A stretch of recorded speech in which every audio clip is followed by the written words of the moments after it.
Flames in the Forest, chapter number 14. Now, this chapter, Flame in the Forest, is actually written by Ruskin Bond. Ruskin Bond was born in the year 1934. He's an Indian author of British descent. The Indian Council for Child Education recognized his pioneering role in the growth of the children's literature in India and awarded him the Sahitya Akademi Award. Sahitya Academy Award was given to him in the year 1992. He was awarded the Padma Shri in 1999 and the Padma Bhushan in 214. He lives near Mussoorie in the state of Uttarakhand. So this story which you are going to read now is written by Ruskin Bond. Okay? So before reading the story, just read these true or false sentences which you have to answer. Read the statements about forest fires and write true or false against each. This is what you will be writing. Okay. Now see the first one. Forest fires only occur because of natural causes. Whether it is true or false, you have to simply tell that forest fires only occur because of natural causes. No, this is incorrect, so it will be false. Forest fires are also called wildfires. Yes, forest fires are wildfires because they spread at a very large distance and within seconds it happens. Forest fires ruins plants, trees and wildlife. Yes, they destroy plants, trees and wildlife. Lightning is one of the major natural cause of forest fire. Yes, it is. Lightning is one of the major cause. Weather conditions cannot influence the occurrence of forest fire. Means weather conditions, they don't affect the occurrence of the forest fire. Is it correct? No, this is false. A forest fire can move at a speed of up to 14 miles per hour. Yes, it's correct. It can move at a speed of up to 14 miles per hour. Some wildfires can destroy an entire town, leading to the deaths of many of its residents. Is it true or false? Yes, it's true. It can. Firefighters do not try to save forests from wildfires.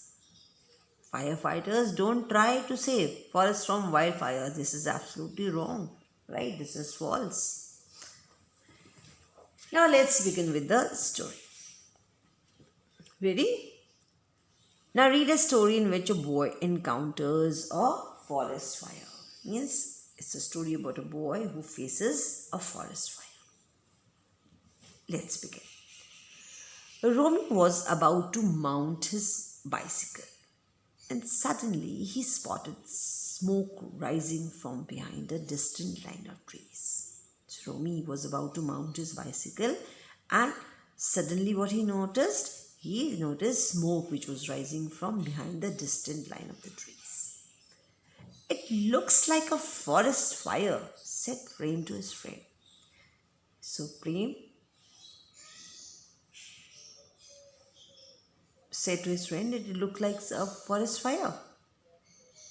It's however near the road, said Romy. Romy replied that it's nowhere near the road. It's nowhere near the road. There's a strong wind, said Romy, looking at the dry leaves swirling across the road. Now Prem said that there is a strong wind. It was the middle of the May. What's the period? It's the middle of the May. And it hadn't rained for several weeks. So it was a month of May and it hadn't rained for several weeks. The grass was brown and the leaves of the trees were covered with dust. Even though it was about 6 o'clock in the evening, the boys' shirts were damp with sweat. Though it was evening, it was about 6 o'clock and the boys' shirts were damp with sweat. Why? Because it was very hot. That is for the reason the boys' shirts were damp with sweat. It will be getting dark soon, said Prem. So at that time, Prem said that it will be getting dark and you have to bother spend the night at my house.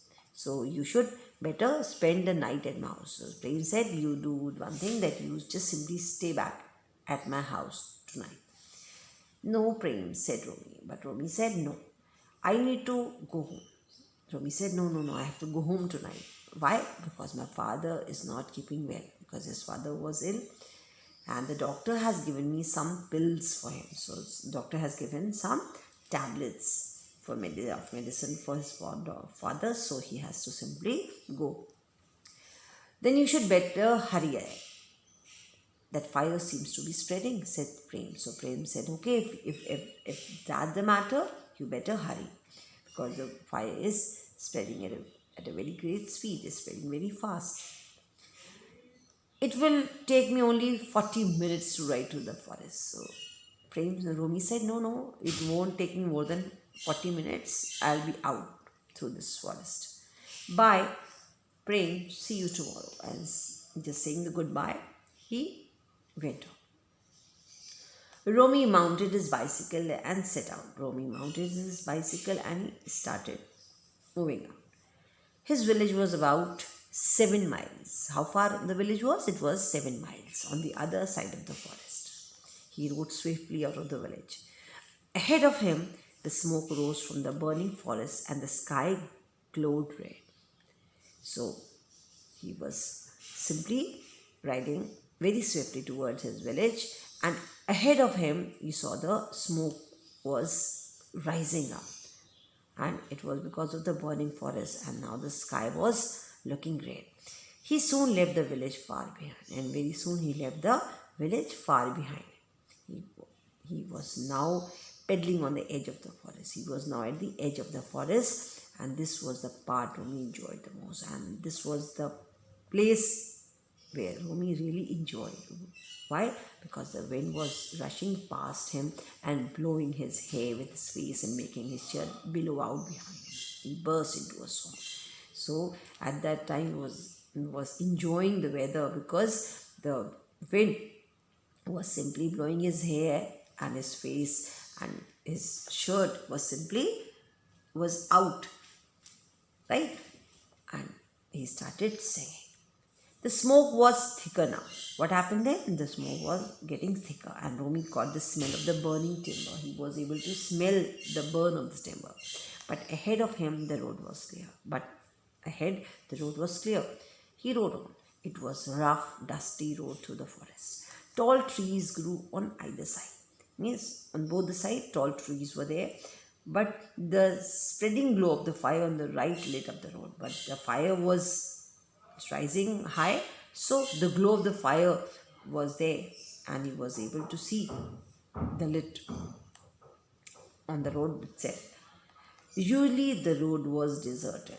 The road was deserted. Normally the road was deserted, means it was empty. But this evening, wild creatures were fleeing from the forest fire. He saw the wild creatures, they was just running away from the forest fire. The first animal that Romy saw was a hare, and it was leaping across the road in front of him. It was followed by several more hares.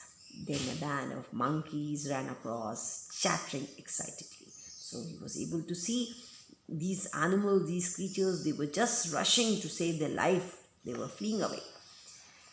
They'll be safe on the other side, thought her. So Romy thought that they'll be safe on the other side. The fire won't cross the road. He thought that the fire is not going to cross the road, but it was coming closer. Romy paddled harder. Now the poor Romy started paddling harder. He thought in half an hour he should be out of the forest. So he thought it that I have to be out from here within half an hour. Suddenly, from the side of the road, several pheasants rose in the air, and it with a whoosh landed just in front of oncoming bicycle. So what happened? He simply saw several pheasants, and with a whoosh they landed in front of his bicycle. Taken by surprise, Romy fell off the bicycle. So with this, Romy fell on the ground. He got up and saw that his knee was bleeding. So blood was coming out from his knee. It wasn't deep, though it was not a deep cut. He took out his handkerchief and he bandaged his knee. So he bandaged his knee with the help of his handkerchief. Then he mounted the bicycle again. So he again climbed the bicycle and started again. He rode a bit slower now. Now he was riding his cycle slower because the birds and an animal, they were just coming out of the bushes. Smaller birds too were rushing across the road. Parrots, jungle crows, owls, magpies, and the air was filled with the cries. So he was able to listen the loud voice of these birds also, and they were just coming out on the road just to cross. Okay. Now Romy could see the flames from behind the trees on his right and could hear the crackling as the dry leaves caught fire. The air was hot on his face. Romy could see the flames behind the trees, right? He was able to see in front of him. And even he was able to hear the crackling sound because the leaves are dry now. So when the leaves were simply catching the fire, he was able to see the sound. He was able to hear the sound and was able to just feel the hot wind on his face. A herd of deer crossed the road and Romy had to stop until they had passed. So a herd of deer, they crossed the road and he had to stop until they had passed. Then he rode on, but now he was feeling afraid. He again continued, but now he was feeling afraid. He was having some fear in his heart. From ahead came a faint clanging sound. Means from a long distance, he was able to simply hear a faint clanging sound. A fire engine? There were no fire engines within 50 miles. So he thought, no, there's no fire engines within this 50 miles. Soon Romy discovered that the noise came from a small boy who was running along the forest path with 2 milk cans clattering at his side. So soon he discovered that this sound was actually from the 2 milk cans which a small boy was carrying.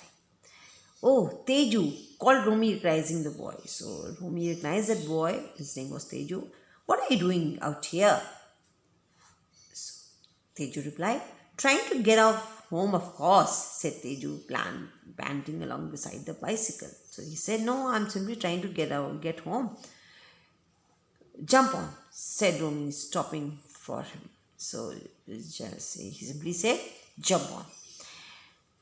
Teju was only 8 or 9, means Teju was only of 8 or 9 years. He was simply a couple of years younger than Romy. So he had come to deliver. Why he was there? Because he came to deliver milk to some road workers, but the workers had left at the first sign of the fire. Means the workers, they went away when they saw the fire. So the Teju was hurrying home with his can still full of milk. Now Teju was carrying back his can which was full of milk. Why? Because for whom he brought the milk, they ran away. So obviously his cans were full of milk. He got up on the crossbar of the bicycle. You can see he's sitting on the crossbar, and Romy moved on again, means he started again riding his bicycle.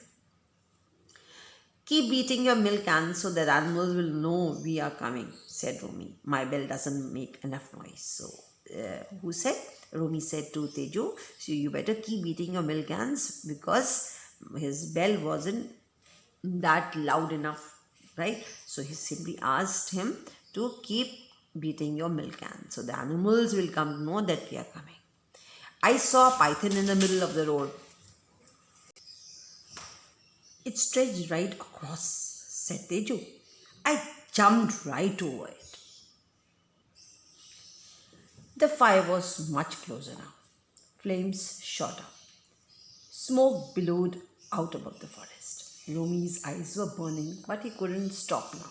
Another 15 minutes of steady riding would get them to a small wooden bridge on the river that separated the forest from the sugar fields. So after 15 minutes of steady means continuous riding would get them to that small wooden bridge on the river that separated the forest from the sugar cane fields. And once across the river, they would be safe. Clang, clang, clang went Teju's milk cans. But the sounds of the fire grew louder. But the sound of the fire was also getting louder. A tall silk cotton tree, its branches leaning across the road, had caught fire. They were almost beneath it when there was a crash and a burning branch fell to the ground a few yards in front of them. What happened? A burning branch, it fell to the ground right in front of them. They were only few yards distant to that branch which fell down. The boys had to get off the bicycle and drag it aside. So they get off the, they just simply get off the bicycle and remove that aside and then return to the same road some distance ahead. "Oh, look!" exclaimed Romy, bringing the bicycle to a sudden stop. So all of a sudden, Romy exclaimed. An elephant was standing in the middle of the road. It moved about restlessly, its big ears flapping, wondering which way to go. From the left, where the forest was still untouched by a fire, means from the left, where the fire was still untouched, a herd of elephants moved towards the river. The leader of the herd raised his trunk and trumped a call. And hearing it, the elephant in the road raised its own trunk and trumped a reply. Then it walked off into the forest in direction of the herd. Then he went away into the direction of the herd. "Come, Teju, jump on," urged Romy. "We can't stay here much longer." Teju sat on the crossbar and Romy pedaled swiftly. "We are nearly there," said Teju. On the way, they saw a jackal in the middle of the path. It was either dead or unconscious because of the heat of the smoke. It's not clear whether it was dead or it was unconscious, maybe because of the heat of the smoke. Romy rode at the top speed. Now Romy was riding very fast. They were close to the river. "Look!" shouted Teju. "The bridge is on fire." The dry timber had quickly caught fire. So when Teju saw the bridge on fire, he simply shouted. Romy and Teju went into the water. Both of them went into the water. The water was only knee deep. It was not deep. It was only till their knee. But it was very cold. Together, they pulled the bicycle through the water. So, together they pulled their bicycle through the water. The river was quite swift in the middle. The river was very swift in the middle. So, they kicked off their shoes, knowing that the shoes would be lost. So they simply removed the shoes. They knew that the shoes will be lost. Then, gripping the smooth stones of the riverbed with their toes, they reached the opposite bank and sat down on the grass. So they, with the help of the toes, they simply grip the smooth stones of the river, right? And finally, they reached the opposite bank and sat down on the grass. "We can rest now," said Romy. They watched the fire as it continued to spread. It had crossed the road down which they had come. The sky was bright red and the river reflected the color of the sky. So they were simply watching the fire which was spreading continuously. Because it had crossed the road down also, they have crossed right now, and the sky was looking red. Why? Because of the fire only, and the river was looking red because of the reflection of the sky in the river, right? So the river was also looking red. Several elephants had found their own way down to the river. So many elephants, they have also found their way down to the river. They were cooling off by spraying water on each other with their trunks. They were just throwing water on each other to make them cool. Further downstream, there were deer and other animals. And just further downstream, he saw a few other animals. Romy and Teju looked at each other on the glow of the fire. They hadn't known each other well before. They knew nothing about each other, right? But now they felt that they have been friends for years, right? This was their experience at the end, that earlier they simply knew each other just by name. They were not aware of each other, but now they were feeling as if they have been friends for years, right? So I hope so that this chapter is clear to everyone. Let's begin with the read and write. Now you have to remember these events in order in which they occur in the story. You have to simply sequence. So just see here.